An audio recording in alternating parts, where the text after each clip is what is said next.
Hi guys, in this video I'll show you how to add a profile picture on business email in Hostinger.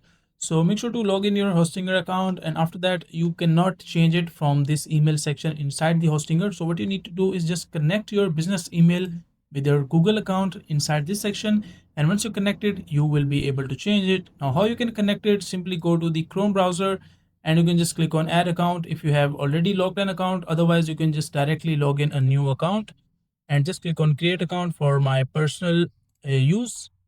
Just write down the details, let's say John and Vic. Just write down the name, click on next.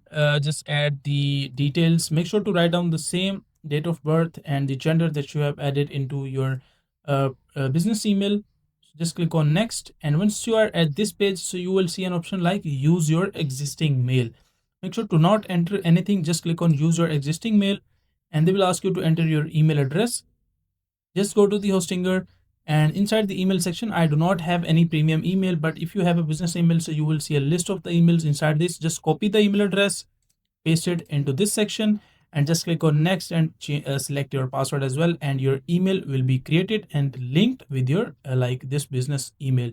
So once it is created, so you will be logged in like this one. As you can see, like I am logged in. So just click on this profile button and you will see a camera icon just along with your profile. So just click on this camera button, and once you click on the camera button, so let it load. It might take a few seconds. Just click on change. You can just illustrations, you can choose the image from this section. If you want to upload it, just go to my computer, upload from computer, go to downloads, and you can just select any of the image you want to add. You have saved, just select the image, click on open, and it will be saved and added in this way. So that is a simple and easy process of how you can do it. Now make sure to like the video and subscribe to the channel if you find this video useful.